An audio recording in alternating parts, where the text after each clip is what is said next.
Hello to everybody who's listening. Thanks and praise to Lord Jesus Christ. You are tuned in. I'm very grateful you are being on my channel. Thank you very much for being here. And I want to introduce you. What was your name again? I was very bad with names. Whitney Liler. Whitney Liler. Hello, Whitney. How are you? I'm good, thank you. How are you? Thank you very much. Yeah, I'm very great. Thank you very much. You're from the US, actually. Yes. Yes. From which state you are? Idaho. From Idaho. Boise, Idaho. Yeah. Oh, that's very interesting. How you come here to Europe? What's your story? Well, I met Jesus when I was 14. Yeah. And when I was 15, I just wanted to go be with my father in heaven. And he told me, no, you have to stay. When I asked him why, he said, because there are other people just like you. People who hate planet Earth, people who hate people who hate themselves. And they don't know that I am and that I love them, that I care for them. So you have to stay to tell them the truth. So a little while after that, I had heard for the first time about this country where all the youth spoke English, and one of the most highly unreached countries on planet Earth for Jesus, which was Slovenia, makes it in the top 10 most unchurched or non-Protestant church country in the world. And it's not really logical, but as I was listening to them speak about this country, my entire chest burned with fire, and I knew I'm going to live and die there. And it really doesn't make sense, but it was just about as clear as I am talking to you right now today. So I went up to my youth pastor after that, and I said, I think I'm supposed to live and die in Slovenia. And he laughed, and he patted me on the shoulder and said, Whitney, you're 15. You have no clue where God's calling you. And I went home very sad, but I never forgot that moment between God and I. So I attempted to go to Slovenia, and they rejected me from a missions trip. They were doing a European missions trip, and they said, no, you need to go through a 2-year discipleship course with Tom Velasco, and you need to serve consistently in a ministry of the church, and we're going to send you to Mexico. So I went to Mexico the first year, Mexicali, and San Quintin was the first one. And we just laid the foundation of a church. And then the next year I applied for the missions trip again, and they rejected me again. And I went to Mexico again, this time with a Christian reggae band. Maybe you've heard of them. Christafari. Yeah. So we did a tour in Mexicali with Christafari, and it was a very amazing trip. But that's not what we're talking about. And afterwards I went back. Well, that's interesting. My favorite music is reggae music, you know. You love reggae? Yeah, I really and you love have not reggae heard of music. Christafari? No. You should listen to Christafari. Okay, well, thank you for the tip. Thank you very much. Yeah. For the tip. So I came back and I said, I still have enough money in my bank. By the way, I paid for all of my missions trips myself, working as a lifeguard from 14 to 18. And I said, I've done everything you've asked me. I've gone through a discipleship course, I'm serving in the church, and I've gone to Mexico twice. And I still have enough money. And I was like, I'm supposed to live and die in this country. Can you please pray and reconsider? So they did, and they let me leave the country on the European missions trip at age 16. That trip we went through Amsterdam, Romania, Slovenia, Hungary, and Italy. And as I crossed the border into Slovenia, there was a very illogical feeling, kind of like after you have a big cry and you feel relief and you go, that's what happened. And I felt in my heart like I had come home for the first time. And then in my mind, I was like, that doesn't make any sense. You've never been in this country, Whitney, stop it. But that's how I felt. And I remember the first time I heard Slovene language spoken when the van doors opened, and it just sounded like a heavenly language to me. And I just thought, oh, I really want to learn this language. And then that very night, my future husband was riding a bike without brakes, and I was walking in the bike lane, and he almost ran me over. So that's how I ended up in Slovenia, long story short. Great story. Really great story. And you was going on mission or when you was 16? 15 to Mexico, 16 to Mexico, 16 to Europe. The missions trip was primarily focused on helping orphans in Romania. Wow. So the Slovene part of it wasn't a missions trip. It was supposed to be relaxation. Yeah. And that kind of sounds like my life living in Slovenia, like Wow, awesome. forever vacation where the Lord wants me. Yeah, with the orphan kids, that's very interesting because I'm helping orphan kids in Uganda, you know. I'm spending my whole money there. The whole year, 70% of my income, I spend it there. Really? And we built a building. In the first place, we wanted to build a church, but now it functions as a house for orphan kids. Wow. And I want to visit in Europe countries like Romania. Are there a lot of orphan kids? Yeah, As far as I know.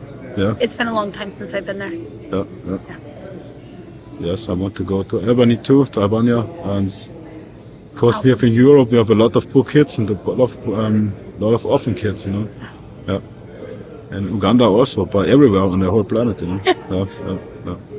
And I try to, with the Ugandan people, I try to collect some spendings from people, Yesterday, the first official spending was I have like a account, for spending for money for orphan kids for charity, and yesterday was the first one who was giving money there.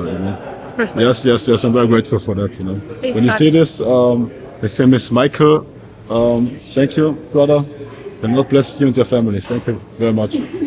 Yes, I'm very happy with that. Yes, because I want to make a website and show every people where the money and make screenshots or something like that, and show the people where the money is going and how much money they come in. Total transparency. Totally transparent. Yes, Awesome. yes. Our church is also working with an orphanage in Yeah, Hawassa Sidamo, Ethiopia. yeah, Ethiopia. Wow. Yeah. Wow. One of my friends from college married an Ethiopian, Yeah. and then her husband started a children's home. Wow.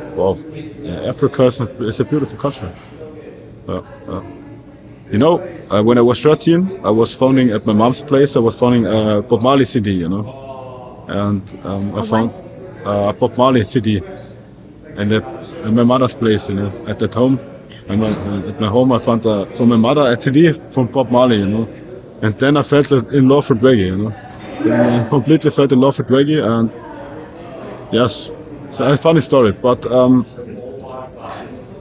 you were in Romania, you said. Yeah. Yeah. How the people living there? Can you tell us something about that? It's been a long time. Okay. I think we went to Bucharest and Bistrica, Yeah. and the connections were through Calvary Chapel, Boise. Yeah. So my home church is Calvary Chapel, Boise, in Boise, Idaho, and they have missionaries stationed over there. And one particularly was working with the babies in the orphanage. Oh, wow. When you first come to Europe, you're going to Romania. When you first come to Europe. Amsterdam. Okay. Then Romania, Yeah. then drove through Hungary into Slovenia, Yeah. and then Italy. Cool. Yeah, Slovenia is a good country. It's a very good country. Yeah. First of many trips. But it's a very, very amazing story because you knew when you was like what's that? Yeah, that you want to go to Slovenia. That's fun. That's Yeah, really fun. just knew I'm going to live there and die there if God allows me. Yeah. Like Hudson Taylor, when he was 5, he knew already he will go to China. I didn't know that. Okay. Yeah, it was a big missionary. Okay. He was going to China, and I think millions of people turned to Jesus Christ through his work. Well, there's only 2 million in Slovenia, so Yeah. I guess it's time to pray that my story is like Hudson Taylor, because I'd like to see all of them for Jesus. Yes, you have to read the book. It's very encouraging. Yes. Yeah. And it's funny because of that story. I was finding that CD from my mother, and I want to go to Africa my whole life. Yeah. Have you And gone? Someday? No, not yet. Okay. But someday, yeah. Yeah, I don't know. I like the people. I like the music. Yeah. And stuff like that. Yeah. The culture. Yes, for sure. You're crazy. You for sure experienced a lot of stories. For sure, a lot of crazy stories. Can you tell something? You have something in your mind, some story from your traveling. There's a lot of them, I guess, since you're talking about Okay. Africa. There's something to be said about lost in translation. So when traveling internationally, you need to be very careful not to make mistakes what you're saying. And when we entered the border, I had a massage gun, so a tool that massages, in my carry-on bag.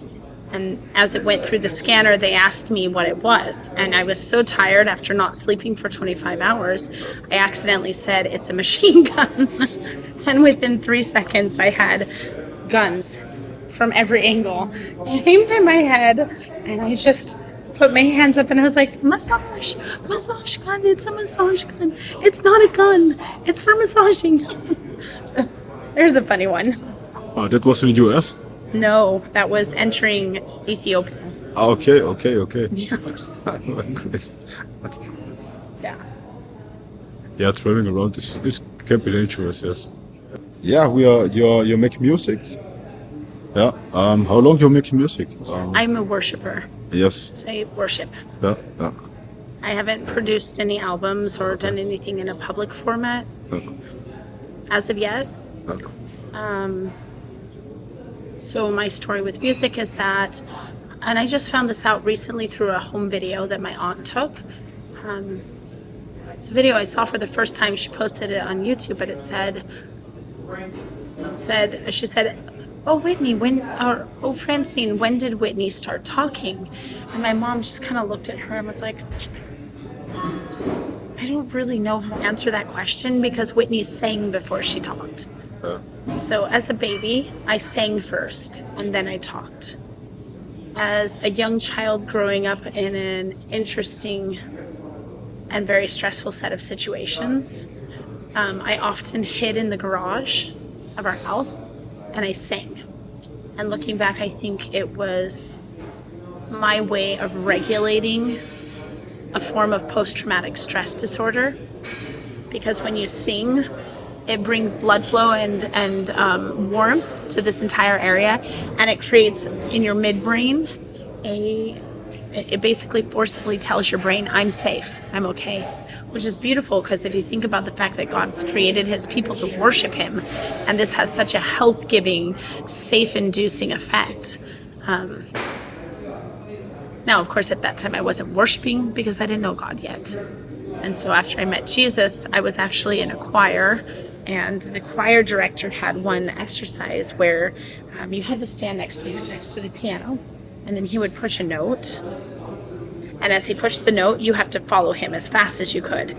And mine was almost instantaneously. Every time he pushed the note, I was, boom, right there with him, very fast. My sense of hearing is my most developed sense, I think, in my body.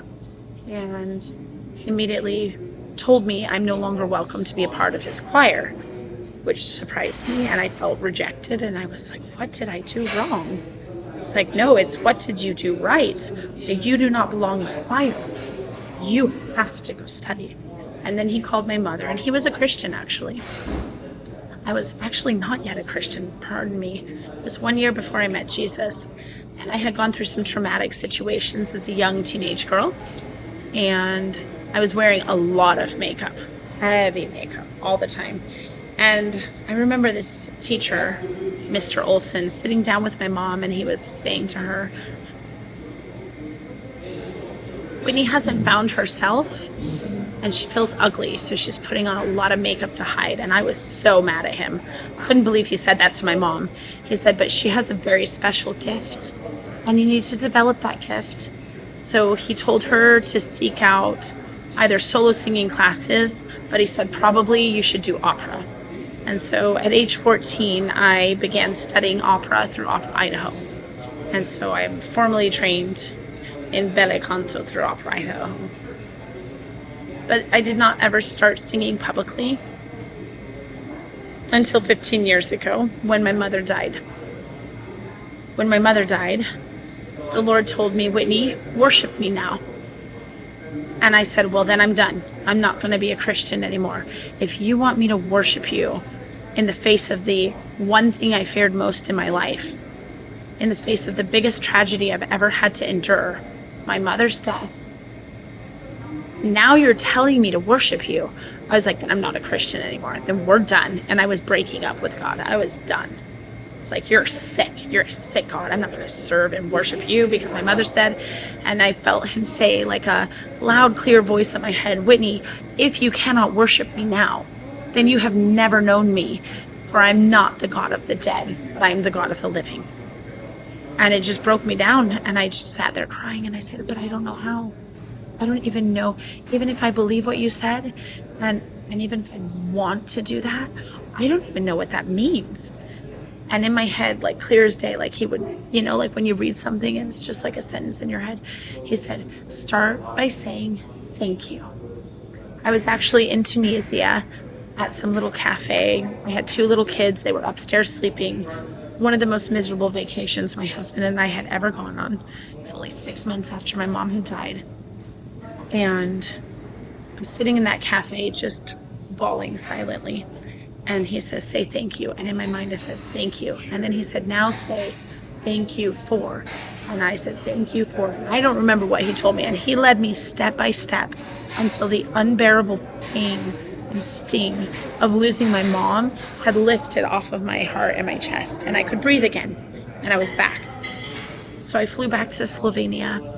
And I was sharing this with a friend like I'm sharing it with you right now.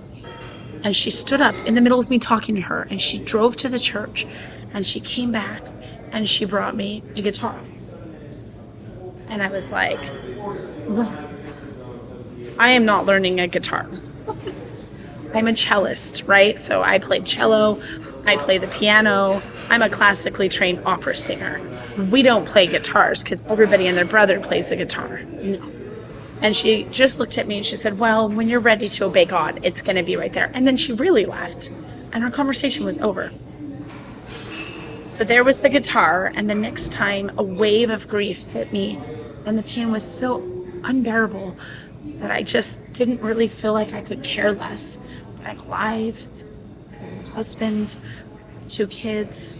All of it seemed really meaningless. I looked over at that guitar and I felt like I heard him say to me again, worship me now. And so I picked up that guitar, and honestly, I don't know how I learned the chords. I'm a self-taught guitarist, but, or I'd say a God-taught guitarist. It became my survival mode for enduring the waves of grief in the face of losing my mother. And every time I couldn't take it, I just picked up the guitar and worshiped. And every time I did, at that time there was 6 different worship leaders at the church. And one day after another, each separate worship leader had called me and asked me if I would lead worship first on the first week, then the second week, then the third week. And next thing you know, I had never led worship with anybody, and I was scheduled out to lead worship with 6 different worship leaders in a 6-week span. And at the end of it all, I said, what in the world, God? What is going on? And the verse came to me, God is seeking those who will worship him in spirit and in truth. You know, where Jesus said, for the time will come as such, can't remember how it goes, where the Father will seek worshipers who worship in spirit and truth. So that is when I realized my call to worship was not just personal, but it was also public. But it was birthed out of the most horrifically painful experience I've ever endured. And you know, when I look back, although it might sound a little sick, it makes sense now, because worship is a way to remember who my God is, and not just look with eyes to see what's physical, but to remember the unseen, the one who is and was and is to come, the one who will usher me into eternity. And so for me, worship is a time to remember, to proclaim who God is, and to allow him to reveal himself to me in a new way. So that is why I sing, and that is why I'm a worshiper. Oh, wow. Thank you very much. Yeah. Great testimony. Very, very much. Really great. Wow. Amen.